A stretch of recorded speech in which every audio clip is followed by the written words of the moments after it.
Son las 6 de la mañana, 48 minutos. Transmitimos Primera Página a través de la señal de Globovisión. Agradecemos como siempre que usted prefiera informarse a través de nuestra señal.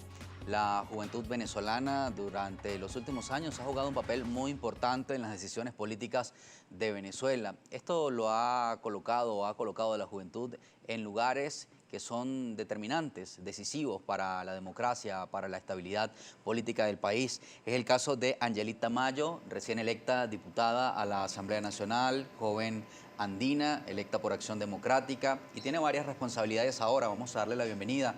Ella es diputada de la Asamblea Nacional por AD, subjefa de la fracción parlamentaria del mismo partido, además es secretaria juvenil nacional de este partido y forma parte de la Comisión para el Diálogo, la Paz y la Reconciliación de Venezuela. Y yo creo que todo esto que ha dicho Angelit me parece muchísimo más importante, este tema del diálogo, la paz y la reconciliación, ¿no? Por la importancia que tiene para el país en un momento tan decisivo. Bienvenida. Bueno, Zair, muchísimas gracias, Primera Página, por la invitación, por el espacio. Así es, en este momento la juventud venezolana, al igual que en toda la historia del país y a nivel mundial, pues tenemos roles importantes acerca de las decisiones políticas que se ejercen en el país. Es por eso que nosotros tenemos una gran responsabilidad y pues un reto titánico de quedar bien con el país, quedar bien con nuestra generación y por supuesto aportarle generaciones al país. En este momento, pues asumiendo la responsabilidad como diputada de la Asamblea Nacional, como subjefa de fracción y por supuesto ahora me integré en la Comisión para la Reconciliación, el Diálogo y la Paz, porque tú y yo que somos jóvenes, pues conocemos que hemos vivido y hemos crecido en una Venezuela rodeada de odios, de rencores, de violencia y que nosotros como jóvenes no queremos lo mismo para nuestros hijos. Entonces es el momento de que los jóvenes, como lo dije mucho tiempo en campaña y como siempre lo hago público en mis redes, pues que nosotros tomemos las riendas de las decisiones políticas del país, que nos preocupemos por el actuar político del país, por las decisiones públicas, por la administración pública, que nos aboquemos a trabajar por Venezuela, porque al final a Venezuela le debemos mucho y yo creo que es parte de nuestros retos, de nuestra responsabilidad como generación, retribuírselo. Muy joven usted, ¿no? 21 años. Quizá de las más jóvenes del Parlamento. Si bueno, no la más joven. Me atrevería a decir que la más joven del Parlamento, en la historia venezolana. Un gran compromiso. Un gran compromiso. A mí me felicitaba mucha gente cuando asumí esta responsabilidad y yo le decía, esto más que un triunfo es un reto. Es un reto con la juventud venezolana, con las personas que votaron por nosotros, es un reto con mi generación, es un reto para nosotros como juventud enfrentarnos a unos caballos políticos en esa Asamblea Nacional, pero siendo críticos y darle nuestro punto de vista en ese espacio. Angelit, alguien podrá pensar que por ser jóvenes muchas veces no estamos preparados para asumir los retos, y pongo el ejemplo personal también, porque muchas personas creen que soy más joven de lo que realmente soy, y entonces a veces cuestionan ese tema de la experiencia o la capacidad. ¿Cómo estás enfrentando ese reto, también acompañada de la militancia juvenil de AD? Así es, bueno, es un gran reto como ya lo he dicho, pero tenemos una gran ventaja. La Juventud de Acción Democrática cuenta con una gran experiencia. Tenemos un partido que este año arriba sus 80 años de historia, haciendo democracia y construyendo a Venezuela. Y nosotros tenemos un secretario general, Bernabé Gutiérrez, que al final es un libro abierto para nosotros los jóvenes, nos enseña y yo creo que tiene que existir un buen equilibrio y eso es lo que estamos tratando de representar en Acción Democrática, un equilibrio entre experiencia y juventud, que al final es la clave del éxito porque todo tiene que tener un equilibrio. Bueno, el tema de la juventud se ha visto muy afectada en Venezuela. La mayoría de las personas que han tenido que emigrar son jóvenes, ¿no? Así es. Por el tema de las oportunidades y la calidad de vida. ¿Cómo se va a gestionar este tema para garantizar que quizá esos jóvenes que han tenido que salir del país puedan regresar, puedan sumarse como una sola fuerza para la reconstrucción de este maravilloso país? Bueno, yo diría que una de las acciones bien importantes son las que se están llevando en el escenario político de la Asamblea Nacional. ¿Por qué? Porque es un espacio de debate, pero también un espacio de entendimiento, un espacio donde la juventud crítica aporta ideas sobre los problemas de la juventud, sobre el problema de la política nacional. Es un espacio donde nos podemos sentar a dialogar sin que se satanicen las ideas políticas, donde seamos humanos realmente, donde los políticos no los veamos lejanos como dioses, sino que al contrario, los veamos cercanos de la comunidad. Eso es lo que queremos nosotros los jóvenes, que unos políticos sean cercanos a la comunidad y que les resuelvan problemas a la comunidad. En este momento, en la Comisión para la Reconciliación, el Diálogo y la Paz, nosotros abarcamos muchos temas en el sentido de la juventud, de las universidades venezolanas. Yo creo que eso hay que hablarlo y aprovecho este espacio, Zair, ahí, no me lo está preguntando, pero yo sí quiero aprovechar este espacio para hacer un exhorto al Ministerio de Educación Superior. Aparte de todo, yo soy diputada, pero soy consejera universitaria de la ULA, y a mí me duele ver las universidades autónomas de este país en este momento paralizadas. ¿Cómo es posible que las universidades autónomas de este país no están generando conocimiento, ni desarrollo, ni bienestar para los jóvenes venezolanos? Pero vemos 1001 sitios abiertos en un esquema 7x7 de semipresenciales. ¿Por qué no hacer unas clases semipresenciales? Entonces, aprovecho este espacio para hacer una crítica y un exhorto al Ministerio de Educación Superior y al alto gobierno a que aboque a las clases presenciales o semipresenciales en el esquema 7x7, porque es que la juventud venezolana, como tú bien lo decías, mucha gente dirá que nosotros no estamos formados. Yo soy estudiante de Ciencias Políticas, ya estoy en mis pasantías y estoy estudiando Derecho en la UCSAR, acá vía online en este momento por la situación de la pandemia, pero los jóvenes seguimos capacitándonos, seguimos formándonos para ejercer con mucha madurez y con mucha responsabilidad política los cargos de elección popular como el que me correspondió a mí en este momento. No, y además que no escapamos de la realidad política Por supuesto, del país, ¿no? Escapamos, los jóvenes en general. Yo no puedo, sería egoísta e irresponsable hablar en primera persona y decir que es que yo, porque soy diputada, quedo exenta de la realidad política del país, cuando tú bien sabes que somos gochos de esa tierra de Carlos Andrés Pérez, y al final Táchira vemos que tiene 12 horas sin luz, vemos que somos unos muchachos del interior que sentimos y padecemos igualito que los venezolanos todas las situaciones críticas que pasan en el país. Por eso es que yo celebro mucho el tema de esta comisión, donde se nos escuche, donde se nos tome en cuenta, donde la juventud, hoy les digo a toda la juventud venezolana, tienen en mí una representación de la juventud en los espacios de poder público como es la Asamblea, para llevar y que sean escuchadas además temas, propuestas al debate y a la discusión, sobre todo con base al respeto y al entendimiento. ¿Cómo han sido estos primeros días de acercamiento con los representantes del partido de gobierno? Hemos visto que han hecho algunas reuniones de trabajo, han comenzado a desarrollar lo que van a hacer dentro de la comisión. ¿Son escuchados? ¿Les prestan atención? La verdad es que sí, nosotros teníamos claro que esta elección no era un tema cuantitativo, no era un tema de cuántos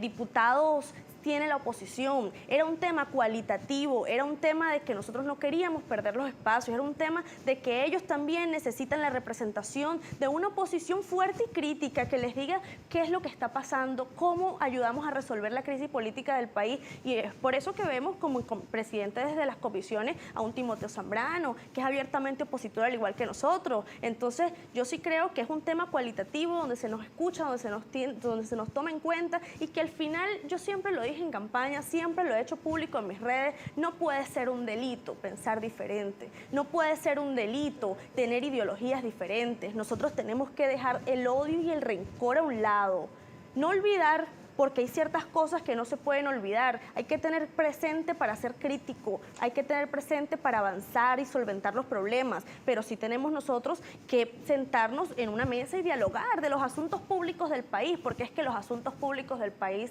Zahir, no le afectan nada más a la oposición, o no le afectan si tú eres blanco, si eres verde o eres rojo, le afectan a todos por igual. Entonces es un momento de llegar a la sinceridad y ponernos a trabajar por Venezuela. Mucho debate hubo sobre el tema de la participación en las elecciones de diciembre. Quisiera pulsar tu opinión en cuanto a las enseñanzas que ha dejado este proceso electoral, considerando los resultados. Hay una representación de la oposición en la Asamblea Nacional, sin embargo, quizá no la que ustedes esperaban, digo, porque hubiese sido quizás más positivo para el país la participación de todos los sectores políticos en un proceso electoral.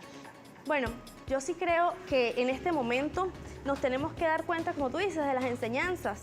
De los errores se aprende, pero este error lo venimos cometiendo una y otra vez desde el 2005.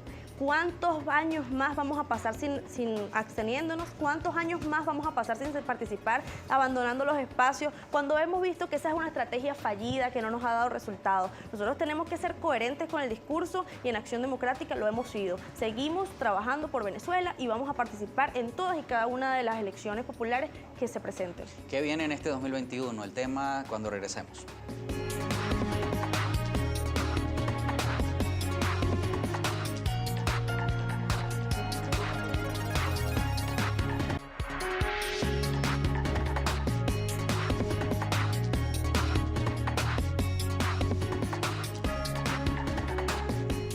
Las diferencias políticas en Venezuela durante estos últimos años han intentado resolverse mediante acercamientos, negociación, diálogo, y parece que hay un sector que dice estar agotado de este intento de entendimiento. Hay otros que dicen que sí ha tenido resultados. Yo quisiera saber qué opina Angelita Mayo acerca del diálogo, porque no es la primera vez que gobierno y oposición buscan acercarse a través de acuerdos.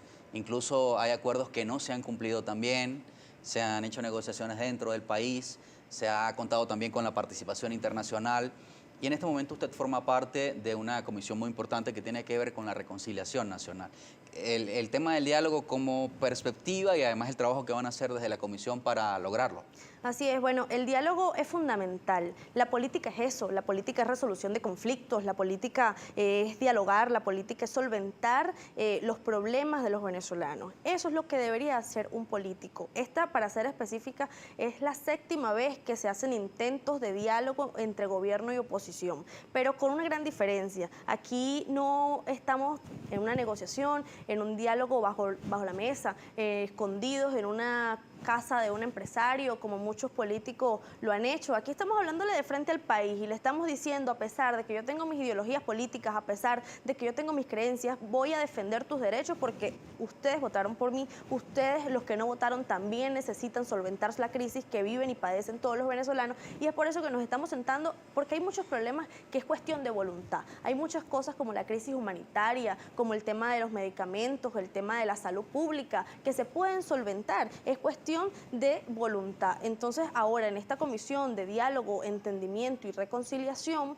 y paz, pues nosotros estamos llevando un mensaje de que hay que dialogar, pero dándole la cara al país y dándole resultados, rindiendo una memoria y cuenta al país de lo que se está haciendo. Vamos a hablar con sinceridad, porque de nada sirve, y lo voy a decir, lo dije en la reunión de la comisión, donde había factores del gobierno y también habían factores de la oposición. Lo dije, de nada sirve que nos sentemos en una mesa si no somos sinceros. De nada sirve que nos sentemos en una mesa si no tenemos desprendimiento ideológico y político. De nada sirve que defendamos lo indefendible. Aquí hay que hablar con la realidad y del lado de los venezolanos. Es por eso que en esa comisión se decidió ir a las comunidades, ir a las regiones e instalar en todos los estados del país una comisión de replicar la comisión de reconciliación, diálogo y paz, porque son necesarias. La reconciliación no tiene que ser desde el alto gobierno y la Asamblea Nacional, la reconciliación tiene que ser en cada pueblito de Venezuela, porque hay muchas heridas y necesitan todos esos venezolanos resolver su crisis. Es por eso que en las próximas semanas vamos a estar replicando en la Comisión de Reconciliación, Diálogo y Paz en todas las regiones y todos los estados de Venezuela. ¿Hay voluntad política por parte del gobierno? Por supuesto que sí, yo creo que sí, yo creo que ya no se puede defender lo indefendible y ellos lo saben. Hay un tema que es un gobierno y una estrategia de gobierno y de Estado fallida, y eso es una realidad. Esto está insostenible, tenemos colas de gasolinas inmensas, hay una crisis de sanidad y salud pública en el país, no hay seguridad social, ni seguridad para que las empresas extranjeras vengan a invertir en este país.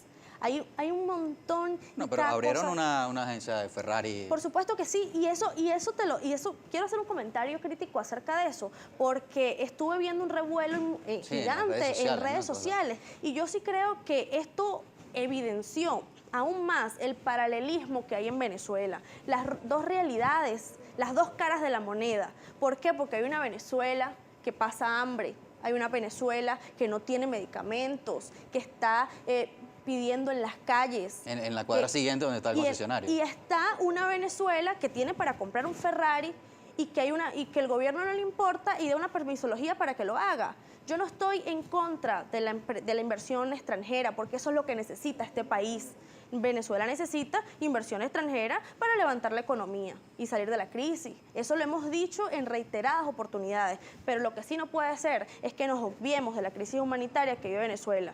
Pero tampoco puede ser que políticos que se llaman líderes de la oposición tomen partida de estas situaciones en redes sociales para darse golpes de pecho de una manera hipócrita hablando de la crisis humanitaria. Nosotros tenemos que ser sinceros y decir que sí es verdad que hay dos Venezuelas, pero que nosotros como políticos tenemos que estar aquí para abogar por esa Venezuela que sufre y padece las necesidades. Que venga Ferrari, que vengan muchas más, pero que se solucione también y se atiendan los problemas de la población, ¿no? Por supuesto, más o menos es así. Lo que estamos entendiendo. Ahora, el partido también ha planteado una reestructuración dentro de sus filas, quizá para este próximo año, considerando las elecciones de gobernadores. Quisiera también que nos hablaras acerca de eso, ya que tienes una responsabilidad de partido dentro de la Juventud de Acción Democrática.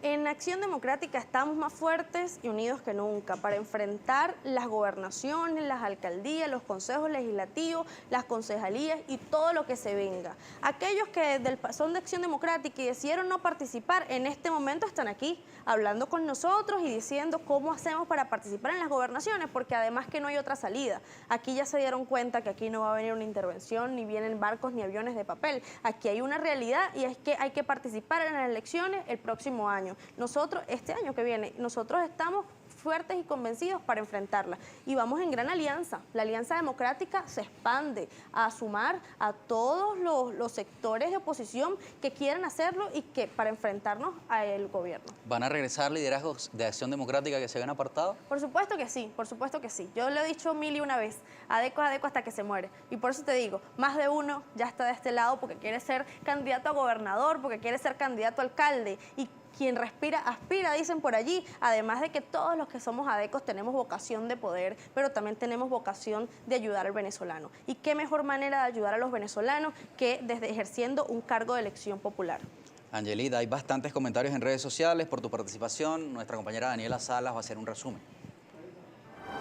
Saludamos a nuestro invitado de la mañana de hoy. Vamos a revisar la participación de la audiencia a través de la etiqueta Primera Página. Comenzamos con George Pérez, que nos escribe a esta hora. Dice: buen día, felicito a la diputada por su elección a la Asamblea Nacional. ¿Cómo va a recuperar la confianza de la gente en los políticos y en el voto como instrumento de cambio? Ese es un enorme reto pendiente de todos sus pares. Hay que primero fortalecer las instituciones. Gracias por tu felicitación, pero hay que ser coherentes con el discurso y fortalecer las instituciones para que así el pueblo venezolano sepa y entienda que la vía democrática es la única que nos da resultados. Tenemos a Arturo Granados, dice: buenos días, con todo respeto a la diputada, es fácil hablar de paz cuando si no tenemos moneda extranjera no podemos adquirir un cilindro de gas y nos mandan a cocinar a leña. Cuando todos estos días suben los alimentos, dime dónde está la solución, así lo escribe Arturo Granados.